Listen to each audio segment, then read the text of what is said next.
ዩቲዩብ ከመጀመራችሁ በፊት ወይም ደግሞ የኮንቴንት ክሬሽን ጆርኒያችሁን ከመጀመራችሁ በፊት ቅድሚያ ልትሰጧቸው ይገባሉ ብዬ የማምንባቸው ሁለት ማቴሪያሎች አሉ። እነዚህ ማቴሪያሎች ላይ ኢንቨስት ማድረግ ዩቲዩብ ላይ ምርጫ የሌለው ነገር ነው። ምናልባት በሌሎች መንገዶች ልንተካቸው እንችላለን። ነገር ግን እነዚህ ነገሮች ላይ ትንሽዬ ሳንቲም ኢንቨስት ብታደርጉ ቅድሚያ ብትሰጡት በእርግጠኝነት ቆንጆ ስራ መስራት ትችላላችሁ ማለት ነው። ስለዚህ የመጀመሪያ የገዛሁት የነበረው ነገር ምንድነው? ሪንግ ላይት ነበር የገዛሁት። እኔ ቤቴ ላይ ምንም አይነት ሪንግ ላይት ስላልነበረኝ የመስኮት አማራጫችንም እንዳጋጣሚ ቤታችን ውስጥ የነበረው የመስኮት አማራጭ በጣም ቆንጆ የሚባል ስላልነበረ የግድ ላይት ያስፈልገኝ ነበርና 5000 ብር 24 ኢንች ሪንግ ላይት ገዛሁኝ ማለት ነው። ስለዚህ ብሮቹን መደመራችሁ እንዳትረሱ። የመጀመሪያ ወጪ 5000 ብር የ24 ኢንች ሪንግ ላይት ነበር ማለት። ስለዚህ ይህንን ሪንግ ላይት ከገዛው በኋላ ዩቲዩባችሁን ስትሰሩ በሁለተኛ ደረጃነት ልትጨነቁበትና ከቻላችሁ ኢንቨስት ልታደርጉበት የሚገባው የማይክሮፎን ወጪ ነው። የማይክሮፎን ወጪ እኔ መጀመሪያ ላይ ስጠቀማት የነበረችው ማይክሮፎን ኬናይን ትባላለች። ብዙዎቻችሁ በኦንላይን ገበያ ላይ ታያታላችሁ። እኔ ያኔ ስገዛ አዲስ እየመጣች ስለነበረ ኦልሞስት ወደ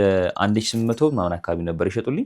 ነገር ግን አሁን ላይ ይህ ማይክሮፎን 900 ብርም 1000 ላይም በየኦንላይን ማርኬቶች ፖስት ተደርጎ ታገኙታላችሁ። ስለዚህ በ1000 ብር ወጪ ይህንን ማይክሮፎን ትገዛላችሁ ማለት ነው። ኬናይን ማይክሮፎን። ስልኮቻችሁ ከአይፎን 13 እና ከዛ በኋላ ወይም ደግሞ የሳምሰንግ አልትራ ምርቶች ከሆኑ ይህ ማይክሮፎን ላያስፈልጋችሁ ይችላል። ምክንያቱም የስልኮቹ ቢውልት ማይክሮፎን በጣም ቆንጆ ስለነበር እኔ በምን ስልክ ስቀርጽ እንደነበር በዚህ ቪዲዮ መጨረሻ ስለምነግራችሁ ተከታተሉ ማለት ነው። ስለዚህ ይህንን ማይክሮፎን በ1000 ብር ወጪ ከገዛው በኋላ እኔ እንደነገርኳችሁ ከክፍለ ሀገር ሙቭ አድርጌ ስለመጣሁ አዲስ የገባሁበት ቤት ውስጥ ወንበርም የለኝም ቴብልም የለኝም። ስለዚህ እነዚህን ሁለት ወጪዎች ለማውጣት እኔ ተገድጃለሁ ማለት ነው። እናንተ ግን እነዚህን ሁለት ወጪዎች መቀነስ ትችላላችሁ። አንድ ወንበርና እንዲሁም ደግሞ አንድ ቴብል ቤታችሁ ላይ ያለው ማቴሪያል ብቻ መጠቀም ትችላላችሁ። ስለዚህ እስካሁን የእናንተ ወጪ 6000 ብር ብቻ ነው ማለት ነው። የኔ ወጪ ግን ከ6000 ብር አድርጎ እዚህ ጋር የምትመለከቷትን አንድ ቴብል ከአንድ ዓመት በፊት ነው ዩቲዩብ ሲጀምር ያሰራኋት። ስለዚህ ይችን ቴብል ሰፈር ሄድኩኝና ቴብል መጠየቅ ጀመርኩና ቴብል ስጠይቅ የሚጠሩበትኝ ዋጋ በጣም ውድ ነበር።